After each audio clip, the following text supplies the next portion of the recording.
Hi everyone, welcome to TGPSC exams. Today మనం discuss చేయబోయే topic Nizam కాలంలో ముఖ్యమైన సంస్థలు. సో మనం నిజాం కాలంలో ఉన్న ముఖ్యమైన సంస్థలు, పార్టీల గురించి మనం ఈ టాపిక్లో మనం డిస్కస్ చేస్తామండి. ఫస్ట్ బిట్ వచ్చేసరికి మనకి నిజాం కాలంలో ముఖ్యమైన సంస్థలు ఏంటి? ముఖ్యమైన సంస్థలు వచ్చేసరికి మనకి ఒకటి మజ్లీస్ ఇత్తెహాదుల్ ముస్లిమీన్, రెండవది వచ్చేసరికి హైదరాబాద్ స్టేట్ కాంగ్రెస్, మూడవది వచ్చేసరికి ఓయూ వందే మాతర ఉద్యమం అండి. ఈ మూడు చాలా ఇంపార్టెంట్ థింగ్స్ మనకి నిజాం కాలంలో జరిగిన నిజాం కాలంలో జరిగిన సంఘటనలో కానీ ఏర్పడిన సంస్థల్లో కానీ మనకి మజ్లీస్ ఇత్తెహాదుల్ ముస్లిమీన్ యొక్క ఏర్పాటు, అంతేకాకుండా హైదరాబాద్ స్టేట్ కాంగ్రెస్ యొక్క ఏర్పాటు, అంతేకాకుండా ఓయూ వందే మాతర ఉద్యమం యొక్క నేపథ్యము, ఇవి చాలా ఇంపార్టెంటు. సో మనం మజ్లిస్ ఇత్తెహాదుల్ ముస్లిమీన్ అనేది ఎప్పుడు ఏర్పడిందంటే 1927 అండి. ఎప్పుడు అంటే 1927. హైదరాబాద్ స్టేట్ కాంగ్రెస్ ఎప్పుడు ఏర్పడిందంటే 1938 అండి. 1938. ఓయూ వందే మాతర ఉద్యమం ఎప్పుడు జరిగిందంటే 1938. So Hyderabad State Congress and OU Vande Mataram ఉద్యమం రెండు 1938లోనే జరిగినాయండి. మనకు మజ్లిస్ ఇత్తెహాదుల్ ముస్లిం అనేది 1927లో ఏర్పడిందండి. ఇది చాలా ఇంపార్టెంట్. సో ఇది ఇది ఇది ఏర్పడిన సంవత్సరం ప్లస్ దీని యొక్క పరిణామ క్రమం అనేది మనం నెక్స్ట్ బిట్లో డిస్కస్ చేస్తామండి. మనకి సెకండ్ బిట్ వచ్చేసరికి మజ్లిస్ ఇత్తెహాదుల్ ముస్లిమీన్ ఒక రాజకీయేతర సంస్థగా ఏర్పడిందండి. ఫస్ట్ మనకి ఇది రాజకీయ సంస్థనా అంటే కాదండి. ఇది ఒక రాజకీయేతర సంస్థ, అంటే రాజకీయాలకు సంబంధం లేని సంస్థ. ఏ సంవత్సరంలో స్థాపించారంటే 1927 నవంబర్ 9th రోజు. మనం ఆల్రెడీ డిస్కస్ చేసుకున్నాం 1927 అని. దీని స్థాపకుడు ఎవరంటే మహమ్మద్ నవాజ్ ఖాన్ అండి. సో స్థాపకుడు ఇంపార్టెంట్ అండి. ఎవరు అంటే మహమ్మద్ నవాజ్ ఖాన్. ఫస్ట్ అధ్యక్షుడు ఎవరు దీనికి అని అంటే సదర్ యార్జంగ్ అండి. సో మనకు దీన్ని స్థాపించిన వారెవరు, అంతేకాకుండా ఫస్ట్ అధ్యక్షుడు ఎవరు అనేది ఇంపార్టెంట్. స్థాపించింది నవాజ్ ఖాన్, మనకి ఫస్ట్ అధ్యక్షుడు వచ్చేసరికి మనకి సదర్ యార్జంగ్. సో దీని ప్రధాన కేంద్రం ఎక్కడుంది? ఈ సంస్థ యొక్క ప్రధాన కేంద్రం అంటే దారుస్సలాం అండి. ఏది ప్రధాన కేంద్రం అంటే దారుస్సలాం. దీని యొక్క నినాదం ఏంటి మరి? ఈ సంస్థ యొక్క నినాదం ఏంటంటే అనల్ ఈ మాలిక్ అండి. ఏంటి అంటే అనల్ ఈ మాలిక్. పత్రిక, ఈ సంస్థ నడిపిన పత్రిక ఏంటంటే ఎతెమాద్ అండి. ఇది ఏ భాషలో వెలువడిన పత్రిక అంటే ఉర్దూ భాషలో అండి. ఈ ఎతెమాద్ అనే పత్రిక ఉర్దూ భాషలో వెలువడింది. దీన్ని నడిపిన సంస్థ ఈ మజ్లిస్ ఇత్తెహాదుల్ ముస్లిమీన్. దీని యొక్క ధ్యేయం ఏంటి మరి? సంస్థ యొక్క ధ్యేయం ఏంటి అంటే ముస్లిం హక్కుల రక్షణ కోసం ఏర్పడిన సంస్థ అండి ఇది. దీని నినాదం వచ్చేసరికి మనకి అనల్ ఈ మాలిక్. నెక్స్ట్ బిట్ వచ్చేసరికి మనకి ఏ సంవత్సరంలో ఈ సంస్థ మొదటగా మజ్లిస్ ఇత్తెహాదుల్ జైనుల్ ముస్లిమీన్గా ఏర్పడింది? మనం ఇక్కడ డైరెక్ట్గా ఇప్పుడేం పిలుస్తున్నాం అది మనం మాట్లాడినామండి. అంటే ఇప్పుడు దీన్ని మజ్లిస్ ఇత్తెహాదుల్ ముస్లిమీన్ అని మనం డైరెక్ట్గా మాట్లాడినాం. కానీ ఇది ఏర్పడినప్పుడు ఇది ఎలా ఏర్పడింది అని అంటే దీని పూర్తి పేరు ఏంటి అంటే మజ్లిస్ ఇత్తెహాదుల్. ఇక్కడ దాకా ఓకే. తర్వాత ఇక్కడ మనకి జైనుల్ వస్తుందండి. జైనుల్ ముస్లిమీన్ అంటే ఇక్కడ మనకు జైనుల్ అనే పదం ఫస్ట్ లేదు. ఫస్ట్ ఉండేది. ఇది ఏర్పడినప్పుడు 1927లో మజ్లిస్ ఇత్తెహాదుల్ జైనుల్ ముస్లిమీన్గా ఏర్పడిందండి 1927లో. మనకు ఆఫ్టర్ 2 years అంటే 1929లో ఈ జైనుల్ అనే పదాన్ని తొలగించిరండి. తొలగించడం వల్ల అప్పుడు ఏమైంది? ఎంఐఎంఐగా మారింది. అంటే మజ్లిస్ ఇత్తెహాదుల్ ముస్లిమీన్గా మారింది. ఫస్ట్ 27లో ఏర్పడినప్పుడు దీని యొక్క పూర్తి పేరు ఏంటి అని అంటే మజ్లిస్ ఇత్తెహాదుల్, ఈ మధ్యలో జైనుల్ అనే పదం ఉంది. సో జైనుల్ ముస్లిమీన్ అనేది పూర్తి పేరు. తర్వాత ఆఫ్టర్ 2 years అంటే 1929లో ఈ జైనుల్ అనే పదాన్ని తొలగించడం వల్ల ఇది ఒట్టి మజ్లిస్ ఇత్తెహాదుల్ ముస్లిమీన్గా మారిందనేది ఇక్కడ మనం గుర్తుంచుకోవాల్సిన విషయం అండి. నెక్స్ట్ వచ్చేసరికి ఈ సంస్థ మొదటి సమావేశం ఎప్పుడు, ఎక్కడ జరిగింది? సో మనకు మొదటి సమావేశం ఎప్పుడు జరిగిందంటే హైదరాబాద్లో జరిగిందండి. తౌహద్ మంజిల్లో. ఎక్కడ అంటే హైదరాబాద్, ప్లేస్ ఏంటంటే తౌహద్ మంజిల్. ఏ ఇయర్ అంటే 1927లోనే ఏర్పడింది కదా అండి. 27లోనే నవంబర్ 12న ఈ ఫస్ట్ సమావేశం జరిగిందండి. దీనికి ఫస్ట్ అధ్యక్షుడు ఎవరంటే సదర్ యార్జంగ్ అండి. మనం ఆల్రెడీ ఇక్కడ కూడా డిస్కస్ చేసుకున్నాం ఫస్ట్ అధ్యక్షుడు ఎవరు అంటే సదర్ యార్జంగ్. సో ఇప్పుడు ఫస్ట్ అధ్యక్షుని గురించి చదువుకున్నాం కదా అండి. అసలు ఈ ఎంఐఎం యొక్క కాలక్రమంలో ఉన్న ముఖ్యమైనటువంటి అధ్యక్షులు ఎవరు ఎంఐఎంకి అనంటే, మొత్తం ఒక 6గురు ఉన్నారండి ముఖ్యమైన వారు. ఎవరు వారు అనంటే, ఫస్ట్ వచ్చేసరికి సదరి యార్జంగ్ అండి. ఈయననే ఫస్ట్ అధ్యక్షుడు ఫస్ట్ సమావేశానికి. ఈయన టైమ్ పీరియడ్ ఎప్పటి నుంచి ఎప్పటి వరకు ఉన్నాడంటే 1927-1938 అండి. అంటే ఆల్మోస్ట్ ఒక 11, 12 ఇయర్స్ దాకా ఉన్నాడు ఈయన. సదరి యార్జంగ్ ఎక్కువ టైం ఉన్నాడు. ఎంఐఎంకి అధ్యక్షుడిగా. నెక్స్ట్ వచ్చేసరికి మనకి మౌల్వి అబ్దుల్ ఖాదర్ సిద్దికీ. సో, ఈ మౌల్వి అబ్దుల్ ఖాదర్ సిద్దికీ అనే అతను మనకు 1938-39 అంటే ఒక 1 ఇయర్ దాకా ఉన్నాడండి ఈయన అధ్యక్షుడిగా. నెక్స్ట్ ఈయన తర్వాత వచ్చేసరికి మనకి బహదూర్ యాజంగ్. ఈ బహదూర్ యాజంగ్ ఎప్పటి నుంచి ఎప్పటి వరకు ఉన్నాడంటే 1939-1944 అంటే ఒక 5 ఇయర్స్ దాకా ఇతను ఉన్నాడండి. నెక్స్ట్ వచ్చేసరికి మనకి ఫోర్త్ అబుల్ హాసన్. ఈ అబుల్ హాసన్ బహదూర్ యాజంగ్ తర్వాత వచ్చిన అధ్యక్షుడండి. ఈయన తర్వాత మజూర్ అలీ కామిల్. ఈ మజూర్ అలీ కామిల్ అబుల్ హాసన్ తర్వాత వచ్చిన అధ్యక్షుడు. లాస్ట్ మరియు ఇంపార్టెంట్ అధ్యక్షుడు ఎవరు అనంటే కాసిం రజ్వీ అండి. ఈ కాసిం రజ్వీ అనే అతను 1946 నుంచి మనకు 1957 దాకా ఉన్నాడండి. అంటే ఆఫ్టర్ ఇండిపెండెన్స్ అండ్ ఆల్సో మనకి integration of Hyderabad state into Andhra Pradesh అనే అప్పటిదాకా మనకి 1956 కదండీ integration of Hyderabad state and Andhra state to form Andhra Pradesh అనేది మనకు 1956లో జరిగింది కదా! 57 వరకు గూడా మనకి కాసిం రజ్వీ ఎంఐఎంకి అధ్యక్షుడిగా ఉన్నాడండి. సో, 1946 నుంచి మనకి ఆంధ్రప్రదేశ్ రాష్ట్రం ఏర్పడిన తర్వాత గూడా 1 ఇయర్ వరకి మనకు కాసిం రజ్వీ ఎంఐఎం యొక్క అధ్యక్షుడు అని గుర్తుంచుకోవాలి. నెక్స్ట్ బిట్ వచ్చేసరికి మనకి మౌల్వి అబ్దుల్ ఖాదర్ సిద్దికీ. ఈ రెండో అతను ఉన్నాడు కదండీ! ఫస్ట్ అతనేమో సదర్ యార్జంగ్ ఏమో ఫస్ట్ సమావేశానికి అధ్యక్షుడు. అండ్ ఈయననే ఫస్ట్ అధ్యక్షుడు. ఈ మౌల్వి అబ్దుల్ ఖాదర్ సిద్దికీ అనే అతను సెకండ్ అధ్యక్షుడు ఎంఐఎంకి. ఈయన ఎవరు అనంటే ఈయన ఉస్మానియా యూనివర్సిటీలో ఇస్లామిక్ థియలాజికల్ స్టడీస్ ప్రొఫెసర్ అండి. ఈయన ఉస్మానియా యూనివర్సిటీలో ఒక ప్రొఫెసర్ ఈ మౌల్వి అబ్దుల్ ఖాదర్ సిద్దికీ. ఏ ఏ సబ్జెక్ట్ అంటే ఇస్లామిక్ థియలాజికల్ స్టడీస్ ప్రొఫెసర్. మనకి నెక్స్ట్ బిట్ సిక్స్త్ బిట్ వచ్చేసరికి ఈ మౌల్వి అబ్దుల్ ఖాదర్ సిద్దికీ పత్రిక ఏంటి? సో, ఈయన ఓయూలో ప్రొఫెసరే కాకుండా మనకి ఈయన ఒక పత్రిక నడిపాడండి. ఈయన పత్రిక ఏంటి అంటే క్లారియన్ అనే పత్రికను నడిపాడండి. ఏ పత్రిక అంటే క్లారియన్. నెక్స్ట్ బిట్ వచ్చేసరికి పేద హిందువులను ఇస్లాం మతంలోకి చేర్చే సంస్థ ఏంటి? అంటే హిందువులలో ఉన్న పేదవారిని ఇస్లాం మతంలోకి మార్చిందండి. ఆ మార్చిన సంస్థనే మనకి ఏ పేరుతో పిలిచామంటే అంజుమన్ తబ్లీగ్ ఇస్లాం. అంజుమన్ తబ్లీగ్ ఇస్లాం అనే సంస్థ ఏం చేసిందంటే హిందువులలో పేదవారిని ఏం చేసిందంటే బలవంతంగా కొంతమందిని ఏమార్చి కొంతమందిని అట్లా ఇస్లాం మతంలోకి మార్చిందండి. సో, నెక్స్ట్ బిట్ వచ్చేసరికి మనకి ఏ సంవత్సరంలో ఎంఐఎంను రాజకీయ పార్టీగా మార్చాలని నిర్ణయించారు? మనం ఏంటంటే ఫస్ట్ బిట్ మనం ఎంఐఎం గురించి చదివినప్పుడు ఎంఐఎం అనేది ఒక రాజకీయేతర సంస్థగా ఏర్పడింది. అంటే రాజకీయాలతో సంబంధం లేకుండా కేవలం ముస్లిం హక్కుల రక్షణ కోసం ఏర్పడిన సంస్థ అండి. కానీ దీన్ని రాజకీయ పార్టీగా మార్చాలన్న నిర్ణయం ఎప్పుడు తీసుకున్నారు అనంటే 1937లో అండి. అంటే 27లో ఏర్పడింది. 1937 అంటే ఆఫ్టర్ 10 ఇయర్స్ మనకి ఇది రాజకీయ పార్టీగా మార్చాలనే నిర్ణయం తీసుకున్నారండి.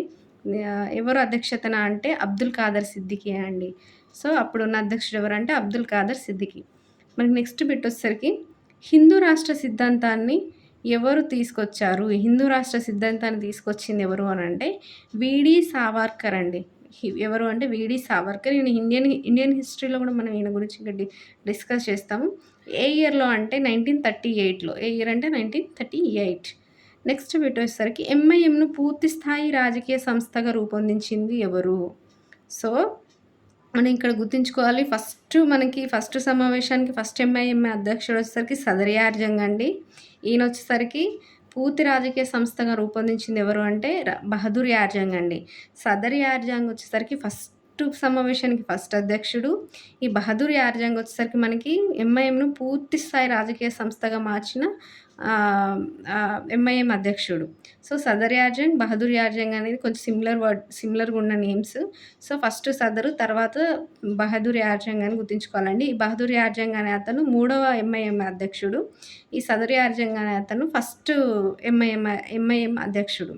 మరి ఇంకా ఈ వీళ్ళిద్దరి మధ్యలో ఉన్న రెండో అధ్యక్షుడు ఎవరు అంటే మౌల్వి అబ్దుల్ ఖాదర్ సిద్దికీ. ఈయన ఒక ఓయూలో అంటే ఉస్మానియా యూనివర్సిటీలో ఒక ప్రొఫెసర్. ఈయన ఒక పత్రిక నడిపిండు, క్లారియాన్ అనే పత్రిక.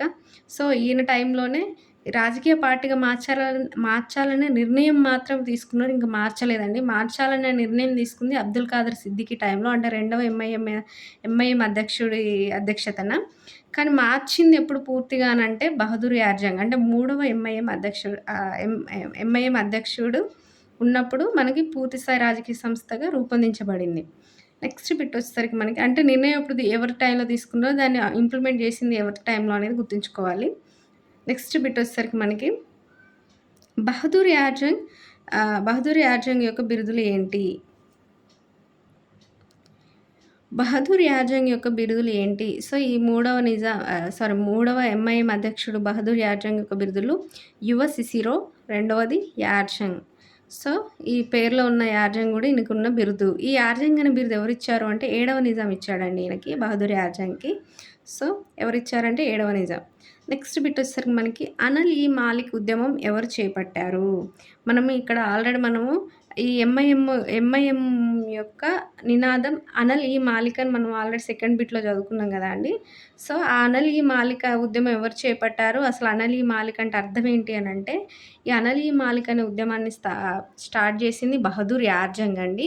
దీని అర్థం ఏంటి అసలు అనల్-ఈ-మాలిక్ అనంటే ప్రతి ముస్లిం స్వయంగా ఒక రాజు అని ఉద్దేశ్యం అండి. అంటే ప్రతి ముస్లిం తనకు తాను స్వయంగా ఒక రాజు అని దీని ఉద్దేశ్యం. అనల్-ఈ-మాలిక్ అంటే ఎవరి కిందనో బానిస గాదు.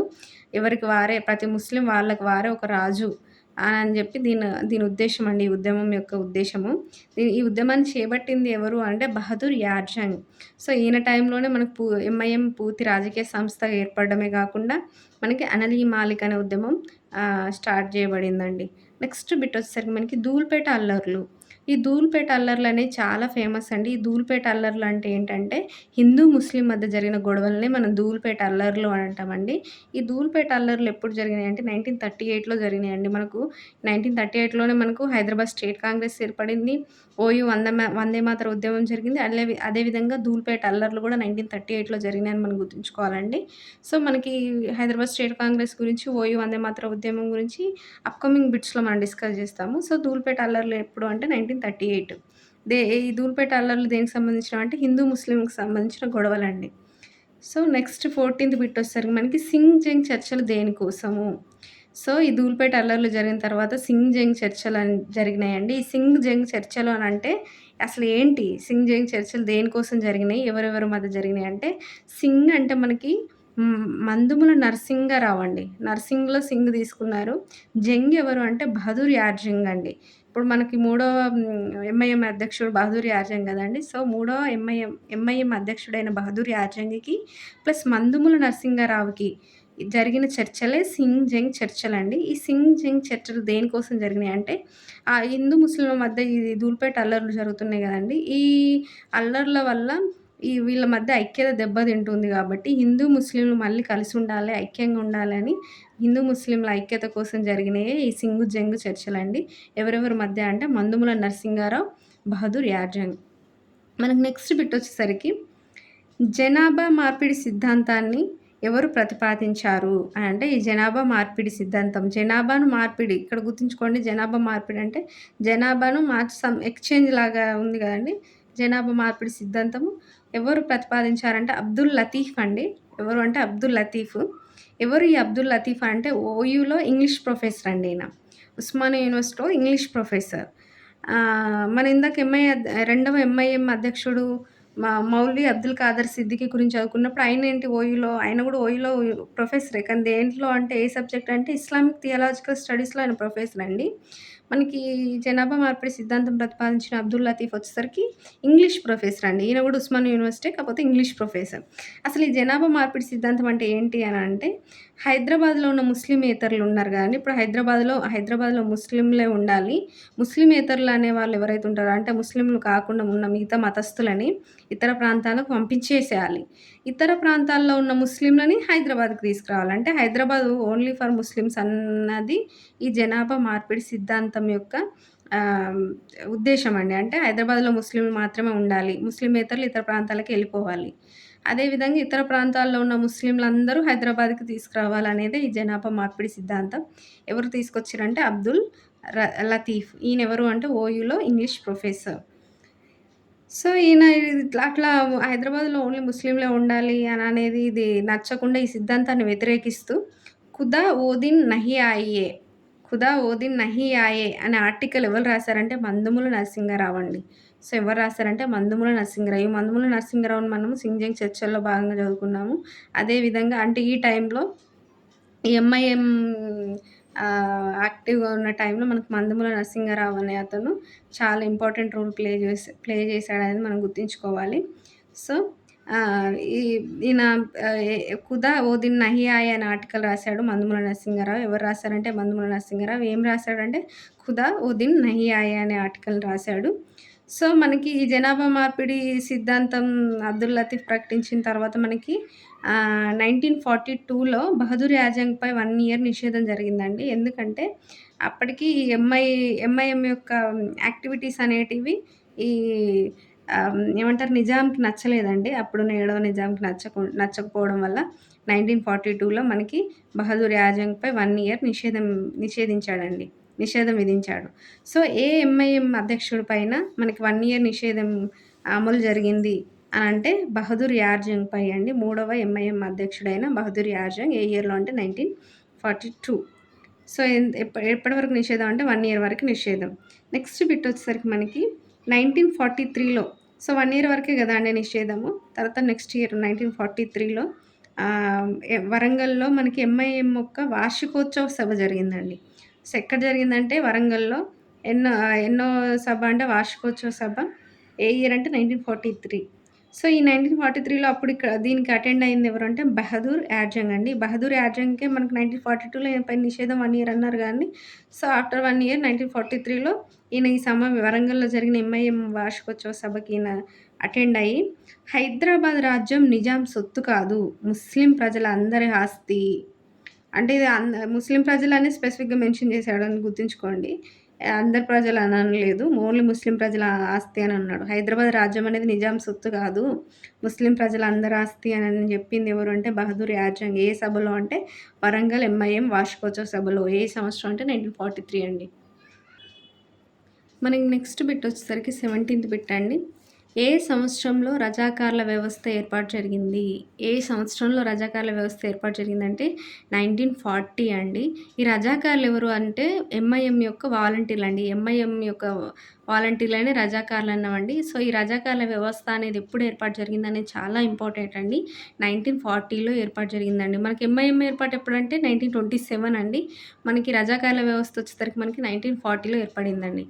సో, ఈ రజాకార్ల వ్యవస్థ ఏర్పాటు గురించి సూచన ఎవరు చేశారు? ఫస్ట్ రజాకార్ల వ్యవస్థ ఉండాలని సూచించింది ఎవరు అనంటే, మనకు సయ్యద్ మహమ్మద్ హసన్ అండి. ఎవరు అంటే సయ్యద్ మహమ్మద్ హసన్ అనే వ్యక్తి మనకి ఈ రజాకార్ల వ్యవస్థను సూచించాడండి. మరి దాన్ని ఇంప్లిమెంట్ చేసింది ఎవరు? దాన్ని ఆవిష్కరించింది ఎవరు అంటే బహదూర్ యార్జంగ్ అండి. మనకిప్పుడు బహదూర్ యార్జంగ్ మూడో ఎంఐఎం అధ్యక్షుడని మనం రిపీటెడ్‌గా చదువుకుంటున్నాం గదండీ! సో, ఈయన టైంలో జరిగిన ఇంపార్టెంట్ థింగ్ ఏంటంటే రజాకార్ల వ్యవస్థ అనేది ఏర్పాటు జరిగింది. ఏ ఇయర్ అంటే 1940లో జరిగింది అనేది గుర్తుంచుకోవాలండి. నెక్స్ట్ బిట్ వచ్చేసరికి రజాకారులు అంటే అర్థం ఏంటి? అసలు ఈ రజాకార్లు అంటే ఏంటి అర్థము అనంటే, రజాకారులు అంటే స్వచ్ఛంద సేవకులు అని అర్థం అండి. అంటే వీళ్ళు స్వచ్ఛంద సేవకులని అర్థం వీళ్ళకు రజాకారులంటే. ఏ భాషలో అర్థం అంటే ఉర్దూలో వచ్చేసరికి మనకు రజాకారులంటే స్వచ్ఛంద సేవకులని అర్థం. నెక్స్ట్ బిట్ వచ్చేసరికి రజాకార్లకు శిక్షణ ఇచ్చే వ్యక్తిని ఏమంటారు? సో, ఈ రజాకార్లకు శిక్షణ ఇచ్చే వ్యక్తిని మనకి మర్కాజ్ అనే పేరుతో పిలుస్తారండి. ఏ పేరంటే మర్కాజ్ అనే పేరుతోటి ఇవి రజాకార్లకు శిక్షణ ఇచ్చే వ్యక్తిని పిలుస్తారండి. మనకి నెక్స్ట్ బిట్ వచ్చేసరికి ఇది ఇంట్రెస్ట్ బిట్ ఇది కొంచెం మీకు ఈజీగా గుర్తుంటది. 30 మంది రజాకార్ల నాయకుడిని ఏమని పిలుస్తారు? మనకి 30 మంది రజాకార్లు అంటే ఒక 30 మంది గ్రూప్ ఉన్న రజాకార్లకి ఒక నాయకుడు ఉంటాడండి. ఆ నాయకుడిని ఏమని పిలుస్తారంటే సలార్ అండి. ఏమని పిలుస్తారు? సలార్. మనకు 'సలార్' మూవీ మనకి ఈజీగా గుర్తుంటది కదండీ 'సలార్' మూవీ అంటే ఇప్పుడు 'ప్రభాస్' ఉన్న సినిమాకి 'సలార్' అని మూవీ ఎందుకు పెట్టిండంటే ఆయన ఒక నాయకుడిలాగా ఎదుగుతాడు గదండీ! అదే అందుకే 'సలార్' అని పేరు పెట్టిర్రు. నిజంగా 'సలార్' అని ఎవరిని పిలిచారంటే మనకి నిజాం టైంలో 30 మంది రజాకార్లకి ఈ 30 మంది రజాకార్ల గ్రూప్‌కి ఉన్న నాయకుడిని 'సలార్' అని పిలిచిర్రండి. సో, 'సలార్' సినిమాలో గూడా మనకి హీరోనే నాయకుడు గదండీ! సో, అట్లా గుర్తుంచుకుందాం. నెక్స్ట్ బిట్ వచ్చేసరికి జిల్లా స్థాయిలో రజాకార్ల నాయకుడు. సో, మనకి 30 మందికి రజాకార్ల నాయకుడైతే 'సలార్' అని పిలిచామండి. జిల్లా స్థాయిలో అయితే జిల్లా స్థాయి అంటే ఇంకొంచెం పెద్ద స్థాయి గదండీ! సో, జిల్లా స్థాయిలో ఉన్న రజాకార్ల నాయకుడికొచ్చేసరికి 'సలార్ ఏ కబీర్' అని పిలిచామండి. సో, జిల్లా స్థాయిలో అంటే 'సలార్ ఏ కబీర్' అని పిలిచాము. తాలూకా స్థాయిలో రజాకార్ల నాయకుడొచ్చేసరికి మనకి 'సలార్ ఏ సగీర్'. 'సలార్ ఏ సగీర్'. కబీర్ అనేసరికి జిల్లా స్థాయి అండి. తాలూకా స్థాయిలో వచ్చేసరికి మనకి 'సలార్ ఏ సగీర్' అని పిలిచామండి. సో, 30 మందయితే ఉట్టి సలారు, జిల్లా స్థాయిలో అంటే 'సలార్ ఏ కబీర్', తాలూకా స్థాయిలో వచ్చేసరికి 'సలార్ ఏ సగీర్' అని గుర్తుంచుకోండి. అంతేకాకుండా హైదరాబాద్‌లో రజాకార్ల కేంద్ర సంస్థ ఏంటి? ఈ రజాకార్లకు హైదరాబాద్‌లో ఉన్న కేంద్ర సంస్థ ఏంటంటే అలా. ఏంటంటే అలా. ఈ రజాకార్ల యూనిఫార్మ్ ఏంటి అంటే ఖాకీ చొక్కా అండి. ఖాకీ చొక్కా, ఒక ప్యాంటు. అంతేకాకుండా నల్ల టోపీ అండి. టోపీ వచ్చేసరికి నల్ల టోపీ, ఖాకీ చొక్కా, ప్యాంటు. ఇది రజాకార్ల యొక్క యూనిఫార్మ్. నెక్స్ట్ బిట్ వచ్చేసరికి మనకి చావడానికైనా సిద్ధం కండి. కానీ నిజాం ప్రభుత్వాన్ని రక్షించండి అని పిలిపిచ్చింది ఎవరు? అంటే చావడానికైనా సిద్ధం కాండి గానీ నిజాం ప్రభుత్వాన్ని రక్షించండి అని పిలిపిచ్చింది ఎవరు అంటే యామినీ జుబేరి, అబ్దుల్ రవూఫ్ అనే ఇద్దరు వ్యక్తులండి. ఈ ఇద్దరు వ్యక్తులు గూడా ముస్లిం నాయకులే అండి. అంటే వీళ్ళు ముస్లిం నాయకులే. పాలిస్తున్న నిజాం గూడా ముస్లిమే. సో, చావడానికైనా సిద్ధం గాండి గానీ నిజాం ప్రభుత్వాన్ని రక్షించండి అని ఎందుకిచ్చారు వీళ్ళు పిలుపు అంటే ఈ రజాకార్ల అక్రమాల వల్ల, రజాకార్ల అరాచకాల వల్ల ఎక్కడ నిజాం ప్రభుత్వం కూలిపోతదో అన్న భయంతో వీళ్ళు చావడానికైనా సిద్ధం కండి కానీ నిజాం ప్రభుత్వాన్ని రక్షించండి అని పిలిపిచ్చారండి. ఎవరు అంటే యామినీ జుబేరి, అబ్దుర్ రవూఫ్. వీళ్ళిద్దరూ ముస్లిం నాయకులే. ఇక్కడ మనం గుర్తుంచుకోవాల్సిన విషయం ఏంటంటే నిజాం ప్రభుత్వాన్ని రక్షించమని జెప్పింది ముస్లిం నాయకులే, పిలిపిచ్చింది పాలించిన నిజాము ముస్లిమే. ప్లస్ ఎవరైతే రజాకార్లు నిజాంకి యాంటీగా పనిచేస్తున్నారో వాళ్ళు ముస్లిమ్సే అని గుర్తుంచుకోవాలి. నెక్స్ట్ బిట్ వచ్చేసరికి మనకి ముస్సోలిని తన బ్లాక్ షర్ట్స్ దళంతో ఇటలీ రాజును బందీ చేసినట్లు కాసిం రజ్వీ తన రజాకార్ సైన్యంతో నిజాం ప్రభువును బందీ చేస్తాడు అని అన్నది ఎవరు? అంటే ఇక్కడ ముస్సోలిని ఎవరు అంటే మనకి ఇటలీలో ఒక తిరుగుబాటుదారుడండి ఇటలీ దేశంలో. సో, ఆయన ఏం చేశాడంటే ఆయనకొక దళం ఉన్నదండి. ఆయన దగ్గర ఉన్న సైన్యము. ఏంటంటే ఆ సైన్యం పేరే బ్లాక్ షర్ట్స్ అండి. ఇప్పుడు మనకి కాశీనజ్ దగ్గర ఉన్న సైన్యాన్ని రజాకార్ సైన్యం అని ఎట్లా అంటున్నామో మన హైదరాబాద్ సంస్థానంలో, అలాగే ఇటలీ దేశంలో ఉన్న ముస్సోలిని దగ్గరున్న సైన్యాన్ని బ్లాక్ షర్ట్స్ దళము అని పిలిచేవాళ్ళండి. ఆ పేరు వాళ్ళ దళం పేరు. సో, ముస్సోలిని ఏం చేశాడంటే తన బ్లాక్ షర్ట్స్ దళంతో ఇటలీ రాజునే బందీ చేశాడు. సో, అదే విధంగా మన కాసిం రజ్వీ గూడా మనకు తన రజాకార్ సైన్యంతో నిజాం ప్రభువును బందీ చేస్తాడు అని పోల్చి చెప్పింది. ముస్సోలినితోటి కాసిం రజ్వీని పోల్చి చెప్పింది ఎవరు అనంటే మనకి మందుముల నరసింహారావు. ఈ మందుముల నరసింహారావే మనకి ప్రీవియస్ బిట్‌లో గూడా మనం డిస్కస్ చేశాము. ఈయన ఎంఐఎం యాక్టివ్ ఉన్న టైంలో మందుముల నరసింహారావు చాలా ఇంపార్టెంట్ రోల్ ప్లే చేశాడు అని. నెక్స్ట్ బిట్ వచ్చేసరికి మనకి కాసిం రజ్వీ బిరుదు ఏంటి? సో, ఈ కాసిం రజ్వీ మనకి చివరి ఎంఐఎం అధ్యక్షుడు అని అనుకున్నాం గదండీ! ఈయన యొక్క బిరుదు ఏంటంటే సిద్దికీ-ఏ దక్కన్. ఏం బిరుదండి? సిద్దికీ-ఏ-దక్కన్. సో, ఈయన పుట్టింది 1946లో అండి. సారీ బిరుదొచ్చేసరికి సిద్దికీ-ఏ-దక్కన్. ఈయన ఎప్పుడు అధ్యక్షుడిగా ఎన్నికయ్యాడు అనంటే 1946లో ఎన్నికయ్యాడండి. ఎంఐఎంకి అధ్యక్షుడిగా డిసెంబర్‌లో. ఈయన పుట్టింది ఎక్కడంటే లక్నోలో అండి. అంటే ఈయన హైదరాబాద్ సంస్థానంలో పుట్టలేదు కాసిం రజ్వీ. పుట్టింది లక్నోలో. తర్వాత లాతూర్‌కెళ్ళిపోయిండు. ఎప్పుడు హైదరాబాద్ నుంచి ఎళ్ళిపోయేటప్పుడు ఎక్కడికెళ్ళాడంటే లాతూర్‌కెళ్ళిపోయాడండి. నెక్స్ట్ బిట్ వచ్చేసరికి మనకి ముస్లింలచే ఈ లాతూర్ ఎక్కడుంది అని మీకు డౌట్ కదండీ! లాతూర్ అంటే పాకిస్తాన్‌లో ఉందండి. సో, ఆయన ఇండియాలో పుట్టాడు గానీ హైదరాబాద్ సంస్థానంలో పుట్టలేదు. ఆయన లక్నోలో పుట్టాడు. ఆ తర్వాత హైదరాబాద్ సంస్థానం హైదరాబాద్ సంస్థానంలో ఈయన ఎంఐఎం అధ్యక్షుడిగా పనిచేసినాక ఈయన తిరిగి ఎళ్ళిపోయేటప్పుడు పాకిస్తాన్‌కెళ్ళిపోయాడు. పాకిస్తాన్‌లో లాతూర్‌కెళ్ళిపోయాడు అనేది ఇక్కడ గుర్తుంచుకోవాలి. నెక్స్ట్ బిట్ వచ్చేసరికి ముస్లింలచే పవిత్ర యుద్ధయోధుడిగా ఎవరిని పిలుస్తారు? ముస్లింలు పవిత్ర యుద్ధ యోధుడు అని ఎవరిని అన్నారంటే ఈ కాసిం రజ్వీనే అన్నాడండి. ఎందుకంటే ఈ కాసిం రజ్వీ టైంలోనే బాగా అరాచకాలు జరిగినాయి. రజాకార్లు బాగా అరాచకాలు చేసినారు. ఈ కాసిం రజ్వీనే వీళ్ళు పవిత్ర యుద్ధ యోధుడనిగా పిలిచారండి.